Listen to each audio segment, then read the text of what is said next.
mother and part parent.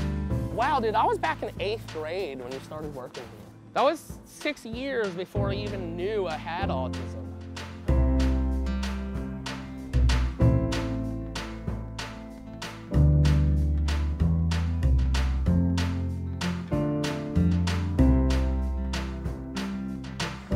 To imagine VJ as being a teenager and going into his adolescence and his adult years was very difficult, and the reason it was so difficult because of VJ's levels of need, which is quite incredible. I got to know V first. He was working with someone else, and I was also working with someone else. He's very much about what he chooses to do at that time, and he's very strong. I could not imagine ever that he would be able to own his own home and have a place that was safe and comfortable and a good community. And that is the one thing that we wanted to try and give him.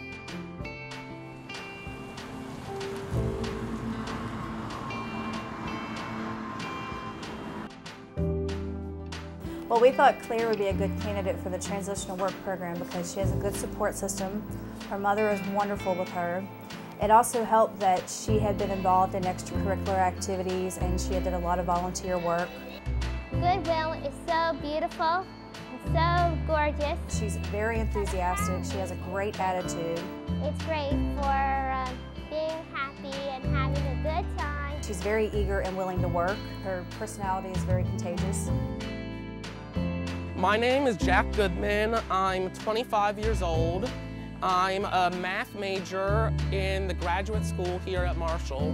My first semester as a freshman in college was actually spent at Harvard University. Jack was very excited about mathematics, and that obviously showed. You could see the enthusiasm in his face. Whenever you would talk with him, he would have things to tell you about that he had just learned. The best way to explain it is this. Lightning strike victims have been known to land over 90 feet away from where they were struck by lightning. But finding an area that he wanted to be dedicated to, that he was willing to put in the amount of work necessary to finish a thesis, that was more challenging for him.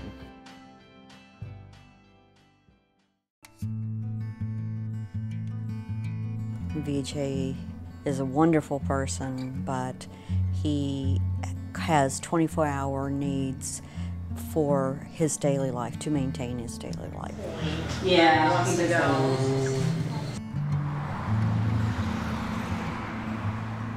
So you kind of have to get to know him as a person and get to understand his mannerisms more, because that's how he communicates.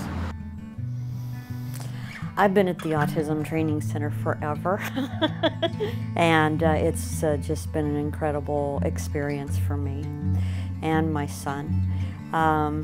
We've been through the Family Focused Positive Behavioral Support Program twice before, and I had applied and we came on board with it with a wonderful PBS trainer. When we started, I said I really wanted you to kind of help with this transition, because the transition for me was so massive and the undertaking was kind of intimidating. And the first step that we took, we created a map, which is like an action plan. And VJ came in and participated a little bit, but we put this plan down on paper to kind of document where we wanted to be, what we wanted to do in the transition, and how we wanted to approach it. So one of the first things that we do with the family when they're up for family-focused positive behavior support, such as VJ, is we try to do some person-centered planning, and we have a number of different tools that we use for that. And what we used with VJ was a map. And this is a tool that allows the family and the focused person to think about their dreams, what it is that they want out of the process, what their background story is, and how we can help facilitate and develop a plan of action to make their dream into a reality. With VJ, we had a great team right from the outset.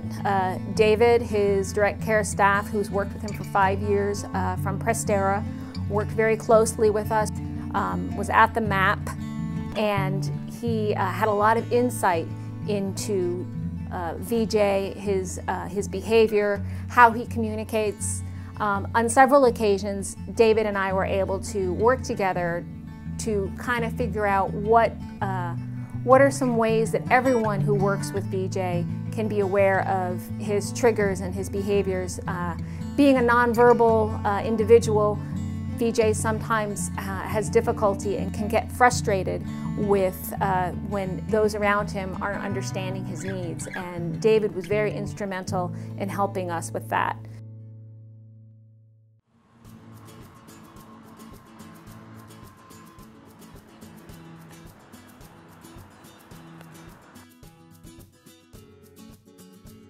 I like working here as much as I like the West Side, but I miss my co-workers as far as I know. Claire likes to help. She likes to be productive. She's very social, and she loves to meet new people. And I think that's been something that's been very important for her in the work world, is that she likes to meet new people and have new situations. And so that's also a reason why we wanted to find employment for her. Yeah. All right, you guys. Time to get to work. Claire we didn't have any prospects for employment of any type. We really didn't have any social activities for her other than what we had sought out. And we didn't really know, we felt her leisure activities and her social connections were really very limited to just us. But I gotta admit it's something else. And we moved from a very small town, and being in Charleston in a bigger city, we just felt there was more out there and we didn't know how to access it. As far as finding supports, with her not qualifying for waiver supports, there's just not a whole lot out there, and I'm not sure that many employers are aware of the value that somebody like Claire could bring to their operations. She has a lot of assets, a lot to offer, and our dream was just finding somebody that would give her a chance, because she really wanted to get out there, and my fear was for her physical safety, well-being, not being able to recognize those subtle social issues that could potentially be harmful or dangerous for her. So that was our biggest fear, even though she's done karate since she was 12. Well, the Autism Training Center provided help in making contacts for Claire, discussing her skills, helped us with setting up the guardianship, so we would feel more comfortable her being in an environment where she was not under our control all the time. Doing the MAP process with the Autism Training Center put the focus back for not only our daughter, but for us as a family. We're so focused on her and her needs that we kind of forget there's the rest of us. And I feel like the MAP planning helped us be more specific about what she wanted, what her dreams were, and also what we wanted. So it just wasn't this tunnel vision of just what she wanted. It was a more global perspective of her life. It was a very big deal at the time for my school that I got into Harvard. Obviously, I mean, that's usually seen as a pretty big deal. And I was very excited about it, but when I went there, I found I really just wasn't ready for that kind of high pressure environment and a transition into that. And I honestly feel like now, even after 6 years of college, even if I could go back to Harvard, I don't think I would do well. I definitely was more than intelligent enough that I could have gotten A's, straight A's. It's just, I don't think I'm the kind of person who has the type of focus where I could devote that much time to my studies. There always is the issue of keeping students with autism focused on what's going on in the classroom. And I tended to include Jack a lot in what we were doing. And Jack can see the end long before you could ever arrive there. One thing that's very well known in game theory that common people have heard of is the Nash equilibria theorem, which I'm actually learning about next week in this class. And that's what was discovered by that guy who A Beautiful Mind was about. Remember that movie? Yeah. John Nash. But it does seem to be a pretty common feeling that just too much pressure is being put on people. I do have high functioning autism, and I would have advised myself to come here where there's people who could actually help me transition into the real world and into living life independently when I have high functioning autism. I have always had trouble with the actual give and take of a conversation. If it's something like this, where I just need to talk to someone, basically doing a monologue, I'm great at that. I'm great at just talking for hours on end, not shutting up, and just talking somebody's ear off with a really long monologue. Are you hearing this, man? Yeah. Because this is some crazy shit. But in terms of having a balanced conversation going back and forth between me and another person, I just tend to get so excited and wrapped up at what I'm talking about that I tend to interrupt people a lot and disrupt the flow of a conversation. After class one day, I said, Jack, have you ever been to the movies with somebody who's already seen the movie?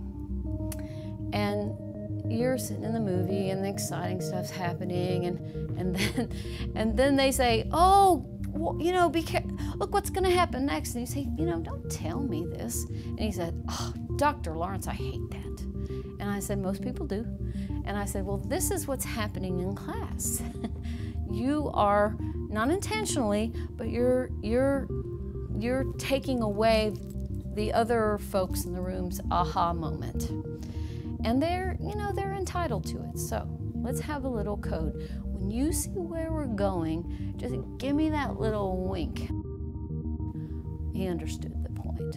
He could find a lot of things that were interesting for a few days, but finding something that would really stick with him was a challenge. So he looked at several different areas of math and for 3 or 4 months, and in the end settled on one that he really could dig into and complete the work that's necessary, just like anyone else, to complete a thesis. So I think it was an important role of our department to give him that flexibility so that he could try several different things and then come to a choice that worked for him. I always felt that it was very important for a VJ or for anyone with a disability to have a home of their own. And in 2012, after a very difficult loss of our father, my sister Anita and I came into an inheritance, and at that time I made a decision right then that I was going to buy VJ a home and set up a trust in his name so that trust would feed in and provide for his home for the rest of his life. During the dealings with the transition with V, it was important to make it as seamless as possible. We tried to make it to where he felt exactly the same as he was from one place to the other, that we convey to him that one place is no different than the other. This is home, and just take your time. When someone is nonverbal and they have autism and they're moving into their own place, the worry of abuse or neglect is always there. So we all collaborated on what would be the best thing that we could do to be sure that didn't happen, besides just communicating with staff on a daily basis. We instituted a 24-hour monitoring system that's in place in his home, that we can go on at any time and be sure that he's okay. I feel VJ's in the best possible environment he could be in. He is proud of his home. He's proud of where he lives. He's comfortable in his surroundings.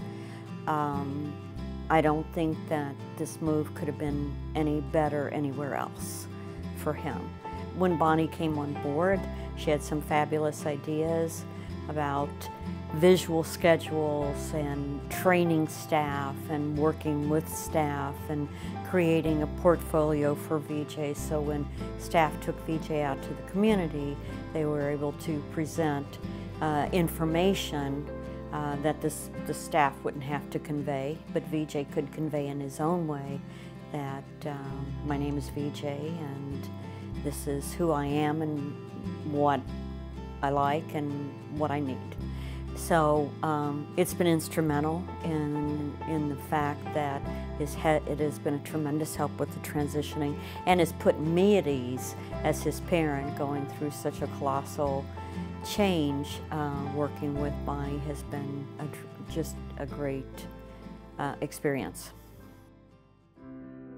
We had been alone in the process. Everything we did was our doing, and all the research and all the programs, and it was so wonderful to have support just beyond what we thought we could do or knew, and just that support to go, well, let me check, have you heard of this, have you read that?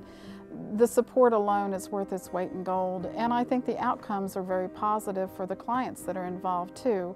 Since we've gotten a job with the help of the Autism Training Center, I've seen changes in her initiative, in her problem solving, in her language, both expressive and receptive, in her ability to say, that's not what I want this. She's more assertive in what she's saying. She's plans, things I think I have to remind her about, no, that's taken care of. She's doing more planning on her own of her needs. She has blossomed since we have moved, and also since we've gotten the Autism Training Center involved. Hello, how are you? Good. Good. The Autism Training Center's framework help us to really sit down and identify what we wanted, what were the aspects of our situation that we would like to see changed. And we were able to come up with some goals and strategies. We've had some success doing it, and I think all of our lives are better for it. She definitely wants her own place. She wants to do her own things. She doesn't want us involved. She's, to me, is like every other young 20-something-year-old mom and dad, get out of my way, it's my life. She wants to be her own person. She's talked about having an apartment, having a roommate, going places. She wants to travel on her own without us accompanying her. Her quality of life has improved substantially. She feels productive. She feels like, you know, that she's got a job. When I would come home, she would say, "How was your day at the office?" every day. So now I can say, "Claire, how's your day at the office?" And she proudly tells me how it was. Well, my most favorite part is getting in there, being the boss, and starting to work on that. It gives her something to do. We all need a purpose. We all need a reason to get up. And that's not a problem with her. She's got a job. I need to get to work. It's important for her. She wants that independence. She doesn't want me standing in the background. She wants to be her own person. She's done really well being the independent working woman that she wants to be.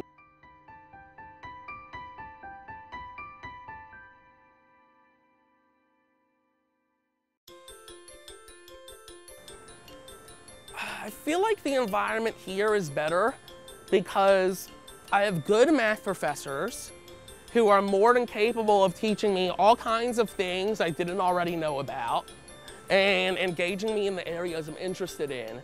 But I don't get the sense when I'm here at Marshall that I'm competing with everybody else in the math department. I feel like each person is doing their own thing and not really concerning themselves with all the other students around them. And I feel like that's a much healthier environment psychologically for me getting my work done.